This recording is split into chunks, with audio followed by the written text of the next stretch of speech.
বিয়ের দাওয়াত আর কোরবানির মাংস খেতে খেতে অবস্থা খুবই খারাপ। কি করব বুঝতে পারতেছি না, তাই ভাবলাম যে একটু বাদাম ভর্তা করি, কারণ বাদাম ভর্তাটা আমার অনেক বেশি পছন্দ। আর আমি এখানে বাদামগুলোকে সুন্দর করে ছিলে ভেজে নিয়েছি। আর আমার ছেলে খুব সুন্দর করে মথে নিয়ে ভর্তা বানাচ্ছে। আমার প্রত্যেকটা ভিডিওতে আপনারা দেখতে পারবেন আমার ছেলের হাত, কারণ আমি যাই করি না কেন ও সব সময় ওর হাতটা সেই দিকেই বাড়ায় দেয়। আর এইটাই জন্য সাইডে নিয়েছি। এখানে হচ্ছে পেঁয়াজ, রসুন, মরিচ সব কিছু সুন্দর করে টেলে নিয়েছি। এইগুলো এখন বাটার পালাম।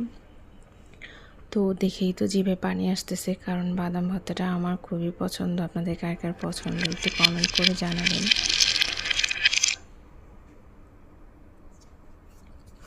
ফাইনালি আমাদের বাদাম ভর্তাটা হয়ে গেছে। তো দেখেন দেখতে কেমন লাগতেছে অবশ্যই কমেন্ট করে জানাবেন। সবাইকে অনেক ধন্যবাদ ভিডিওটা দেখার জন্য।